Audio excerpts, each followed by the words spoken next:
साल 2010 तक बाबा रामदेव के पीछे हमेशा एक आदमी खड़ा दिखता था। राजीव दीक्षित, एक सहयोगी, एक साथी, भारत स्वाभिमान आंदोलन का राष्ट्रीय सचिव। देश भर में रामदेव के भारत स्वाभिमान आंदोलन को फैलाने की सबसे बड़ी जिम्मेदारी इन्हीं के कंधों पर थी।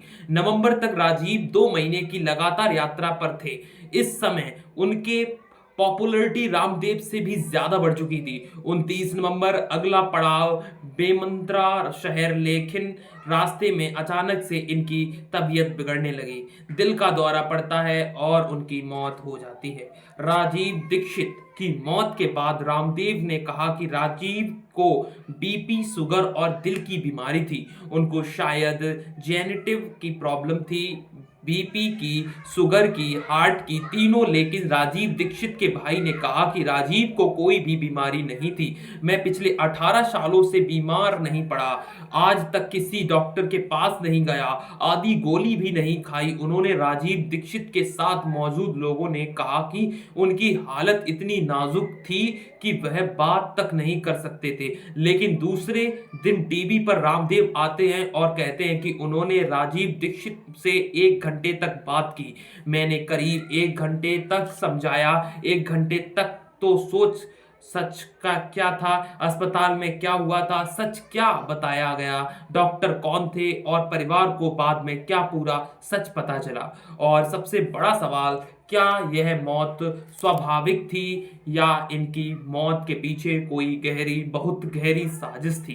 राजीव दीक्षित के साथ भारत स्वाभिमान पार्टी के तहत रामदेव 2014 के लोकसभा चुनाव लड़ना चाहते थे, तो हमने काफी सोच समझ के 2014 का तय किया। लेकिन 2010 में राजीव दीक्षित की मौत हो जाती है और रामदेव 2014 के इलेक्शंस लड़ने के बजाय अपना साम्राज्य बढ़ाते हैं। व्यापारिक पटल पर उन ऊंचाइयों पर पहुंचते हैं जहां पहुंचना सफल व्यापारियों के लिए भी एक सपने जैसा है।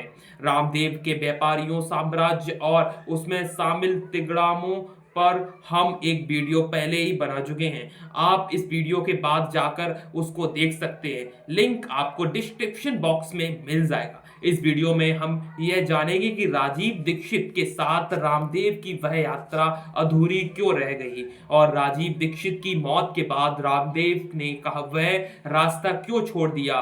बात राजीव दीक्षित की मौत और उसमें शामिल रामदेव की भूमिका पर भी होगी। लेकिन उससे पहले जानिए राजीव दीक्षित के बारे में। राजीव दीक्षित का जन्म 30 नवंबर 1967 को यूपी के अलीगढ़ में हुआ था। कुछ न्यूज वेबसाइट्स के अनुसार उन्होंने इलाहाबाद के बीटेक और फिर आईटीआई कानपुर में एमटेक की पढ़ाई की थी। हालांकि उसको लेकर कुछ विवाद भी हैं। साल 2015 में एक आरटीआई के जवाब में आईआईटी कानपुर ने बताया कि राजीव दीक्षित नाम का कोई छात्र उनके यहाँ पास आउट छात्रों की लिस्ट में नहीं है। जब वे लगभग 17 साल के थे तब 1984 में भोपाल गैस ट्रेजेंसी के बाद इनका नाम सुर्खियों में आना शुरू हुआ। राजीव दीक्षित ने यूनियन कार्बाइड कंपनी के खिलाफ प्रदर्शन किया क्योंकि इनका यह दावा था कि भोपाल की गैस इंडस्ट्री अमेरिका की एक सोची समझी साजिश थी और इसे भारतीयों पर एक एक्सपेरिमेंट के तौर पर आजमाना था। यही से राजीव दीक्षित ने विदेशी कंपनियों पर एक मुहिम शुरू कर दी और लगभग 8 सालों तक अकेले ही विदेशी कंपनियों को घेरते रहे। 1992 में आते आते राजीव दीक्षित ने इस मुहिम को आजादी बचा दो बचाओ आंदोलन का नाम दे दिया और इसी नाम से एक संस्था बना ली। इनका मकसद था कि भारतीय लोगों, यहाँ की संस्कृति और इंडियन इकोनॉमी पर हो रहे विदेशी कंपनियों और वेस्टर्न कल्चर के हमले का विरोध करना। यहाँ से इन्होंने देश भर में हजारों भाषण दिए, अपने संदेश को सीडी और कैसेट के जरिए लोगों तक पहुंचाया। इन भाषणों में वह कहते थे कि भारत का वर्तमान लीगल सिस्टम अंग्रेजों के बनाए हुए कानून की फोटोकॉपी है जैसा है और इसे बदलना चाहिए। इसलिए हिंदुस्तानियों में न्याय की व्यवस्था आपको लानी पड़ेगी। ये तो अन्याय की व्यवस्था है जो चल रही है, अंग्रेजों ने चलाई थी। ये अदालत तो अंग्रेजों के बाद खत्म कर देनी चाहिए। उनको अपनी अदालत चलानी चाहिए थी। इकोनॉमी सिस्टम के बारे में राजीव दीक्षित का कहना था कि टैक्सेस सिस्टम को डिसेंट्रलाइज कर देना चाहिए, क्योंकि यही भारत के करप्शन की जड़ है। उनका दावा था कि देश का 80% टैक्स रिव्यू रेवेन्यू नेताओं और ब्यूरोक्रेट्स के हिस्से में जाता है। भारत के बजट सिस्टम को ब्रिटेन से प्रेरित बताते वाले राजीव दीक्षित 500 और 1000 के नोट को बंद करने की सलाह देते थे। राजीव दीक्षित के हिसाब से लिबरलाइजेशन, प्राइवेटाइज और ग्लोबलाइजेशन भारत के सबसे बड़े दुश्मन थे। उनका मानना था कि इससे भारत आत्मघाती स्थिति में चला जाएगा। और राजीव दीक्षित का यह भी मानना था कि देश के विचारकों ने खेती क्षेत्र में भी पर्याप्त काम नहीं किया है, और यही वजह है कि आज किसान खुदकुशी करने पर मजबूर हैं। राजीव दीक्षित मॉडर्न मेडिसिन की आलोचना करते हुए कहते थे कि विदेशी कंपनियों ने अपना कारोबार बढ़ाने के लिए मॉडर्न मेडिसिन को बढ़ावा दिया है, जिससे लोग और बीमार पड़ने लगे हैं, और उन कंपनियों ने मोटा मुनाफा कमाया है।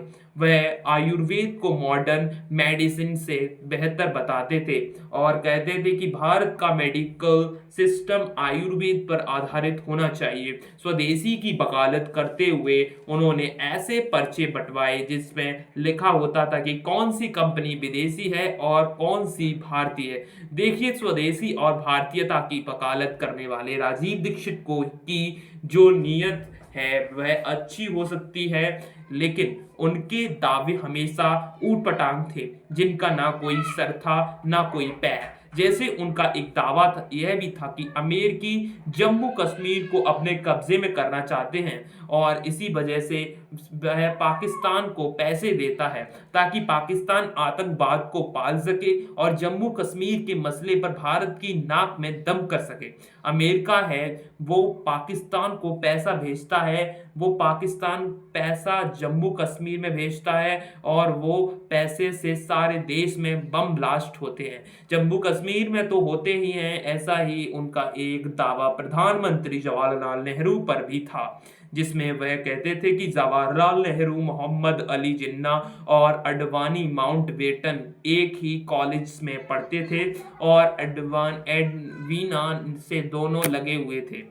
और एडवीना इतनी चालाक लेडी थी कि वो दोनों को हैंडल करती थी। नेहरू भी उससे लगाव रखते थे और जिन्ना भी उनसे लगाव रखते थे, और एडवीना इतनी चालाक दोनों को हैंडल करती थी। और जिन्ना और नेहरू चरित्र के बेहद ही हल्के आदमी थे, और एडवीना के पास नेहरू की आपत्तिजनक तस्वीरें भी थी, जिनके आधार पर नेहरू को ब्लैकमेल करके देश का बंटवारा किया गया। इस इशारे इशारे में कहा गया कि इशारे में कहा गया कि आपको बंटवारे के पेपर्स पर हस्ताक्षर करने हैं कि मिस्टर नेहरू, अगर आप अपनी साइन नहीं करते हैं तो मुझे कुछ फोटोग्राफ्स भारत की प्रेस में रिलीज कर देनी पड़ेगी। और ऐसे ही कई और दावे जिनके कोई तुक नहीं है। ऐसे ही वह अपने बारे में बताते हैं कि उन्होंने फ्रांस में पीएचडी की थी और CSIR यानी council of scientific and industrial research में एंट्री ग्रेविटी पर रिसर्च का काम किया। फिर उनकी रिसर्च के लिए जर्मनी का मैक्स फ्लाइंग इंटरव्यू अरबों डॉलर देने के लिए तैयार हो गया था, लेकिन वह नहीं चाहते थे कि उनकी रिसर्च किसी और देश के हाथ लगे, इसलिए उन्होंने अपनी रिसर्च बेचने से इनकार कर दिया। इन दावों पर कोई सबूत नहीं है और ना ही एंट्री ग्रेविटी पर उनकी रिसर्च पेपर अभी तक सामने आ पाई है। हालांकि इन दावों की वजह से उनको लोकप्रियता भरपूर मिल रही थी, और साल 2000 का दशक आते आते उनकी संस्था आजादी बचाओ आंदोलन के पास पैसा भी आने लगा। और जब पैसा आता है तो अपने साथ विवाद भी लेकर आता है। ऐसा ही राजीव दीक्षित के साथ हुआ। साल 2004 में उन पर आरोप लगे कि उन्होंने आजादी बचाओ आंदोलन संस्था, जो पहले ही नॉन प्रॉफिट ऑर्गेनाइजेशन थी, इनके पैसे का गलत इस्तेमाल किया और अपने भाइयों को फायदा पहुंचाया। इसके बाद उनका इस संगठन से रिश्ता बिगड़ गया। फिर इसी साल रामदेव, जो उस समय योग सिखाने वाले एक लोकप्रियता व्यक्ति थे, उनसे इनकी मुलाकात हुई। दोनों का मुलाकात नासिक में हुई और धीरे धीरे इनके विचार मिलते गए। मतलब एक तरफ बाबा रामदेव, जो भारतीय परंपरा और योग के प्रतीक बन चुके थे, दूसरी तरफ राजीव दीक्षित, जो विदेशी कंपनियों का विरोध और स्वदेशी विचारधारा का स्ट्रॉन्ग सपोर्टर्स बन चुके थे। इकोनॉमी और राजनीति पर राजीव के विचार आम जनता की गहराइयों से प्रभावित करते थे। रामदेव भी इस चमक का फायदा उठाने लगे। उन्हें राजीव को अपने योग कैंपों के मंच पर जगह देना शुरू कर दिया। राजीव की भाषण रामदेव के समर्थकों पर तेजी से असर डाल रहे थे। रामदेव समझ चुके थे कि योग और स्वदेशियों को एक साथ मिलाकर एक बड़ा राजनीतिक आंदोलन खड़ा किया जा सकता है। इस ख्याल के साथ बाबा रामदेव की राजनीतिक महत्वाकांक्षाएं भी धीरे धीरे बढ़ने लगी। उन्हें ऐसा एहसास हुआ कि सिर्फ योग से बात नहीं बतेंगी, अब राजनीति में उतरने के लिए उन्हें राजीव दीक्षित जैसे चेहरों की जरूरत पड़ेगी। राजीव दीक्षित, जो पहले ही आजादी बचाओ आंदोलन से जुड़ चुके थे, अब रामदेव के मंच एक नया प्लेटफॉर्म मानकर एक्टिव हो गए थे। रामदेव जहां मंचों से योग करते, वहीं राजीव दीक्षित सामाजिक और राजनीतिक मुद्दों पर भाषण देते। जब राजीव दीक्षित आस्था जैसे धार्मिक चैनल पर भी दिखाई देने लगे, अब रामदेव के समर्थक राजीव दीक्षित को भी रामदेव की टीम का ही एक हिस्सा मानने लगे। लेकिन रामदेव के करीबी सहयोगी जैसे बालकृष्ण और राजीव की यह बढ़ती लोकप्रियता रस न आई। बालकृष्ण राजीव को एक बाहरी आदमी की तरह देखते थे, क्योंकि राजीव दिन ब दिन ज्यादा प्रभावशाली होते जा रहे थे। बालकृष्ण राजीव को इतना नापसंद करते थे कि अगर दोनों एक ही कमरे में होते तो एक दूसरे से बात तक न करते। इसके बावजूद जब भारतीय स्वाभिमान आंदोलन की शुरुआत हुई तो इसका राष्ट्रीय सचिव राजीव दीक्षित को बनाया गया। इस संगठन ने राजनीति में आने की तैयारी शुरू कर दी थी। साल 2009 में इसने विश्व हिंदू परिषद और दूसरे हिंदू संगठनों के साथ मिलकर गंगा सफाई अभियान चलाया। फिर साल 2010 में भारत स्वाभिमान पार्टी लॉन्च की गई, जिसका मकसद था साल 2014 में पहली बार लोकसभा इलेक्शंस लड़ना। अब इस कहानी के आगे का हिस्सा प्रियंका पाठक नारायण की एक किताब गवर्नमेंट टू टाइकून से लिया गया है, जिसे द प्रिंट ने भी छापा है। फिर पार्टी की स्थापना होती है और पार्टी की स्थापना के कुछ समय बाद यानी सितंबर 2010 में पार्टी की सदस्यता बढ़ाने के लिए रामदेव और दीक्षित भारत स्वाभिमान यात्रा की तैयारी करते हैं। इसमें दोनों नेताओं को देश के अलग अलग जिलों में जाकर पार्टी का प्रचार प्रसार करना था। पॉपुलरिटी के मामले में राजीव दीक्षित रामदेव को भी पीछे छोड़ चुके थे और कहा जाता है कि यही से इन दोनों के बीच में दूरियां बनने लगी थीं। लंबे समय तक राजीव दीक्षित के सहयोगी बने रहे मदन दुबे भी इस बात को बल देते थे। मदन दुबे कहते थे कि जुलाई 2010 में मैंने जब भारत स्वाभिमान आंदोलन का सदस्य बनने के लिए कहा तो राजीव दीक्षित ने मुझसे कहा कि अभी इंतजार करो। तो यह इस बात का संकेत है कि भारत स्वाभिमान आंदोलन में सब कुछ ठीक नहीं चल रहा था, इसलिए राजीव दीक्षित अपने सहयोगी मदन दुबे को इससे दूर रखना चाहते थे। खैर, कहानी आगे बढ़ती है और राजीव दीक्षित ने भारत स्वाभिमान पार्टी के लिए लगभग 2 महीने तक प्रचार प्रसार किया और इसी प्रचार प्रसार में दोनों के दौरान उनके 43वें उनके 43वें जन्मदिन पर उनकी मौत हो गई। दीक्षित की मौत के बाद रामदेव ने उनके परिवार से फोन पर बात की और उनसे रिक्वेस्ट की कि उन्हें गंगा के तट पर राजीव दीक्षित का अंतिम संस्कार करने की व्यवस्था करने दें। परेशान परिवार ने रामदेव की इस योजना पर हामी भर दी, इसीलिए राजीव दीक्षित के मृत शरीर को चार्टर्ड विमान से सीधे हरिद्वार पहुंचाया गया। लेकिन सब दीक्षित का मृत शरीर हरिद्वार पहुंचा तो लोग उसके शरीर उनके उनके शरीर को देखकर कुछ परेशान होने लगे। दीक्षित का चेहरा एकदम बदला हुआ था, यहाँ तक कि पहचान में नहीं आ रहा था। एक अजीब बैगनी और नीला रंग त्वचा उतड़ी हुई सी लग रही थी। उनकी नाक के आसपास नीले या काले रंग का खून लगा था। दीक्षित की अचानक हुई मौत और शरीर के अजीब रंग को लेकर लोगों में शंका पैदा हो गई। जैसे जैसे लोग बढ़ते गए, दीक्षित की अचानक हुई मौत पर साजिशों की बातें होने लगी। जल्दी लोगों ने पोस्टमार्टम की जरूरत पर चर्चा शुरू कर दी। आखिरकार दुबे ने जोर से कहा कि लोग चुपके चुपके क्या बात कर रहे हैं? क्या यहाँ पर कोई धोखा हुआ है? मैं जानना चाहता हूँ कि यदि किसी को कुछ गलत लग रहा है तो पोस्टमार्टम किया जाना चाहिए। उन्होंने अंतिम संस्कार से पहले पोस्टमार्टम की मांग करने वाले लोगों से एक याचिका पर साइन करने के लिए कहा। रात भर में करीब 50 लोगों के इस पर हस्ताक्षर हो गए। अगली सुबह 6 बजे कोहरे में 9 लोगों का एक समूह रामदेव के पास याचिका लेकर गया, जहां एक सुरक्षाकर्मी द्वारा उनको अंदर आने से रोक दिया गया। उस 2 मंजिला इमारत में जिसमें रामदेव रहते थे, आखिरकार दुबे ने गार्ड से कहा, ठीक है, आप अंदर जाइए और बाबा जी से कह दीजिए कि अगर वह हमसे नहीं मिलना चाहते तो दीक्षित के मृत शरीर से फिर लाश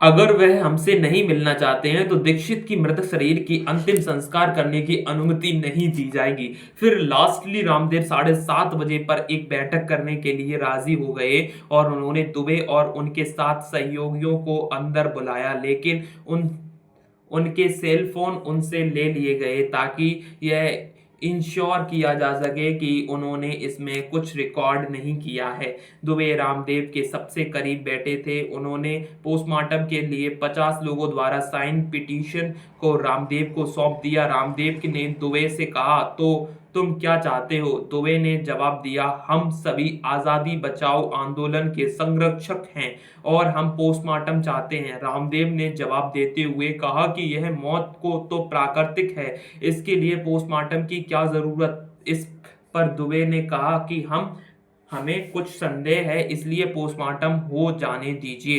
रामदेव ने जवाब दिया कि मैंने खुद डॉक्टर से बात की है, मेरे पास डॉक्टर की रिपोर्ट है जिसमें वह सब कुछ है जो पोस्टमार्टम की रिपोर्ट में होना चाहिए और इस रिपोर्ट के अनुसार दीक्षित के दिल का दौरा पड़ जाने की वजह से मौत हुई है। दुबे ने कहा कि हमें इस रिपोर्ट पर विश्वास नहीं है, हम पोस्टमार्टम चाहते हैं। उस समय दुबे की बात सुनकर रामदेव का गुस्सा 7वें आसमान पर था। फिर रामदेव ने पोस्टमार्टम की बात को नकारते हुए कहा कि पोस्टमार्टम हिंदू धर्म के खिलाफ है। इस पर दुबे ने का जवाब दिया कि राजीव दीक्षित का कोई धर्म नहीं था, उनका धर्म देश के प्रति सेवा थी। उन्होंने कभी भी खुद को किसी धर्म का व्यक्ति नहीं कहा, इसलिए आप हिंदू धर्म की चिंता न करिए, आप पोस्टमार्टम करवाइए, इससे सब कुछ पानी की तरह साफ हो जाएगा। मेरे लिए भी अच्छा है और आपके लिए भी, वरना तो उंगलियां उठती रहेंगी। आगे दुबे कहते हैं कि क्या आपके कुछ लोगों के साथ राजीव दीक्षित का कुछ झगड़ा हुआ था?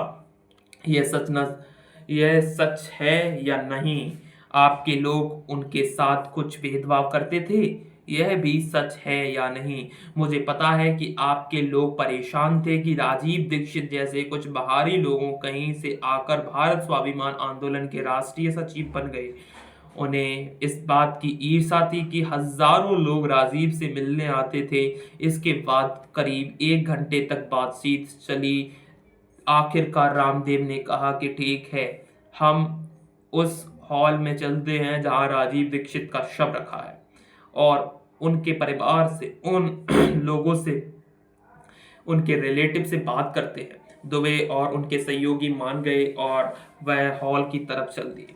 इसके बाद रामदेव अपने लोगों के साथ अपनी कार में बैठकर उस हॉल की तरफ चले गए, लेकिन दुबे और उनके सहयोगी उस हॉल की तरफ पैदल चलने लगे, जो कि रामदेव के घर से 20 मिनट की दूरी पर था। दुबई और बाकी लोगों ने दुबे और बाकी लोगों के वहां पहुंचने से पहले ही रामदेव हॉल में पहुंच गए और माइक को पकड़ के उन्होंने कहा कि कुछ लोग मुंबई से आए हैं, वह मुझसे दीक्षित का पोस्टमार्टम करने के लिए कह रहे हैं।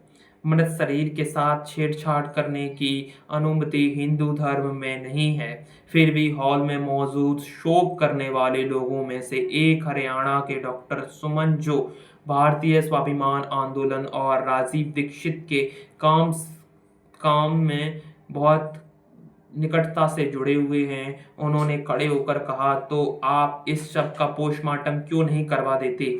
खुले तौर पर सवाल पूछने के दौरान रामदेव बहुत नाराज थे और कोई भी जवाब देने के मूड में नहीं थे। अपने लोगों की ओर मुड़ते हुए उन्होंने आदेश दिया कि इस सब के अंतिम यात्रा की तैयारी की जाए, जबकि शमशान घाट पर जाने का समय सुबह 11 बजे निर्धारित किया गया था। अभी 9 ही बजे थे। रामदेव के लोगों ने शव को तैयार कर लिया और उसको जल्द ही एम्बुलेंस में लादकर शमशान घाट ले जाने लगे। तो वे अभी तक हॉल तक पहुंचे भी नहीं थे और राजीव के शरीर को एम्बुलेंस में लाद लिया गया था। शव को एम्बुलेंस में ले जाते देख राजीव दीक्षित के भाई ने एम्बुलेंस को रोकने की कोशिश की, क्योंकि एक बार अगर अंतिम संस्कार हो गया उसके बाद पोस्टमार्टम नहीं हो पाएगा। लेकिन रामदेव के आदमी रुके नहीं और शव को ले गए। जैसे ही शव शमशान घाट पहुंचा तो वहां पहले ही हजारों लोग इकट्ठा थे। रामदेव अचानक प्रदीप दीक्षित की तरफ मुड़े और कहा कि अगर आप चाहें तो हम पोस्टमार्टम करवा सकते हैं। प्रदीप ने जवाब में कहा कि स्वामी जी, अब इस बारे में बात करने का कोई मतलब नहीं बनता। जब बाद में प्रदीप दीक्षित ने पूछा गया कि उस समय रामदेव से उसने ऐसा क्यों कहा, तो उन्होंने कहा कि मुझे उस समय कुछ समझ नहीं आया कि मुझे क्या करना चाहिए। हर कोई शमशान घाट पहुंच चुका था, मुझे पता नहीं था कि क्या कहना है। लोग मेरे लिए कई प्रकार की बातें की कनफुसी भी कर रहे थे और अगर वह सच कह रहे थे तो इस बात की क्या गारंटी है कि पोस्टमार्टम रिपोर्ट्स को नहीं खरीदा जाएगा। और मैं उन्हें अपमानित करने के लिए मूड में नहीं था। अंतिम संस्कार के बाद राजीव दीक्षित के परिवार को जब उनका एक लैपटॉप और 2 फोन लौटाए गए तो उन्हें पाया गया कि उनमें उनके सभी 3 डिवाइस का डाटा पूरी तरह से डिलीट कर दिया गया था। राजीव दीक्षित के अंतिम संस्कार वाले दिन से ही शुरू हुई अफवाहें बाबा रामदेव का आज तक पीछा कर रही हैं। राजीव दीक्षित की मौत आज भी एक अनसुलझी पहेली है। उनकी अचानक हुई मौत बाबा रामदेव के बयानों में उलट-पलट और उनका पोस्टमार्टम न होने देने के जिद पर अड़ी हुई है। ये बहुत पेचीदा है। क्या यह नॉर्मल मौत थी या फिर इसके पीछे कोई गहरी चाल थी?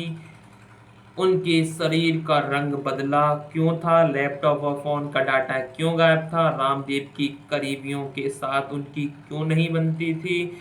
और बहुत कुछ। खैर, इस सब पर आपका क्या कहना है?